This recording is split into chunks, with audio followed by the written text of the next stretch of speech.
want to tell you about one of my case report writing workshop clients. So Nickie joined case report writing workshop because she identified she wanted to pursue specialization. She knew she needed to write a case report for this, and she wanted the guidance and the feedback that case report writing workshop provides to help her through this. So she wrote her case report, she submitted it, it was accepted, she sat for her oncology specialty certification exam, and she passed.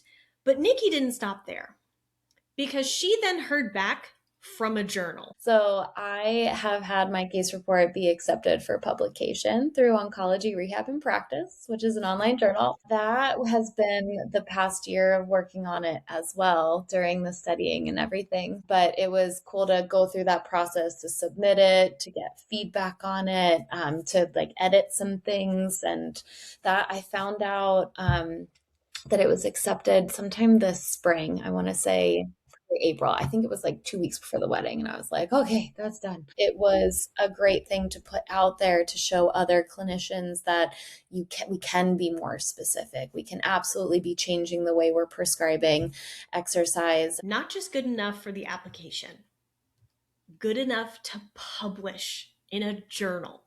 And I wanted her to tell you how in her own words. Before we get to how it happened, I want you to hear from where she was starting, because I think a lot of you are going to recognize yourself in her journey as well. When I found out you had to write a case report, I was like, I don't think I want to do this. I had to write one in college. It was not very fun. So I really hesitated on that point. I'm not a writer. I am definitely not my case report was fine. It was accepted. So it was great, but I don't do it for a living. I write my notes that are very short and concise and what we have to have in there, but I definitely don't do a lot of writing in my day to day. So I figured I have one shot at this for the most part. I would like to have as minimal edits required at the end as possible and be able to take it without having to defer it for another year to try. So the hardest part was trying to figure out where to start, how to get everything written down in a cohesive way that wasn't too wordy, but also detailed enough. That feeling that Nickie is describing, I hear some version of this from almost every candidate that I work with. So what changed for Nickie?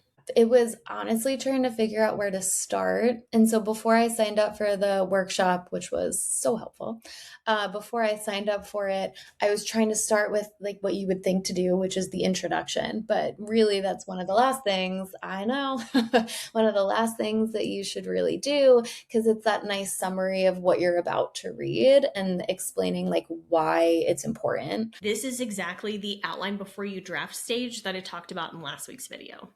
But you want to actually have the rest of your case report written so that you can go in and fill a lot of those details in. And I was on like a flight. It was a 5-hour flight. I was so excited because I had the whole time to write it. And I did not get a ton done. I was trying to just figure out the introduction and fill it in with the research later. And then when I signed up for the writing workshop, it was so nice because it was just putting everything piece by piece and really trying to think through the actual person that you were seeing and go through the objectives so you understand how it's going to flow. And then you fill in those details. You think that it's going to just be, you write your case report, it's on a Word document and you submit it to them. They read it and they give you feedback. But it's like 20 different text boxes that you have to fill in. It's the weirdest procedure. And so that was so nice about the case report writing workshop too, is that you actually broke it down by a lot of those boxes. But I wish I had known that when I was first starting the process, because I ended up going through the workshop and also like a week or two before I submitted it, I could log on and look at it. And I realized that there were a couple boxes that maybe I wasn't considering and I had mixed it in with a different paragraph. So I was able to kind of reorganize it and it wasn't a panic the night, because a lot of people I knew the night before they were submitting it and then realized they had to do all this editing of stuff. So it was really nice to not have to do that because I had looked at it, I had heard about it, I don't know, maybe through this podcast too at the end there when I was really trying to get as much information. But that was definitely something I wish I had known more of, because it changes the way you outline the case report and write it. Especially having written one in college, I was not expecting the format that they wanted it in. I was super fortunate. I did not need to make any edits to my case report when I submitted it, which was huge. I found out in like 3 days and there was nothing I had to do. I think a big part of that was probably that I made sure I filled in every single box. I left nothing blank. I formatted my case report, bolded with the titles that they had on where you submit.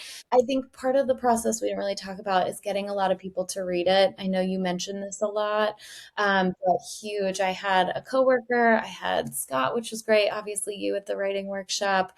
I had a couple friends that weren't in the oncology field just read it. I got hooked up with Candace Christopher, who's an awesome lymphedema therapist. She's wonderful. So she has published a bunch of stuff. So that ended up being the best thing ever. So she read it, gave me a lot of my grammar, not great. So she gave me a lot of tips on that, and that was really helpful. So Scott pushed me to do it. I edited it. It was really hard to pare it down. I mean, I had to cut out thousands of words. Like it was a lot different for the journal submission than for the board submission. But it was cool to go through that process to submit it, to get feedback on it, to like edit some things. And that I found out that it was accepted sometime this spring. I want to say April. I think it was like 2 weeks before the wedding. And I was like, okay, that's done. Like I said earlier, I'm not a writer. I don't love writing and all that.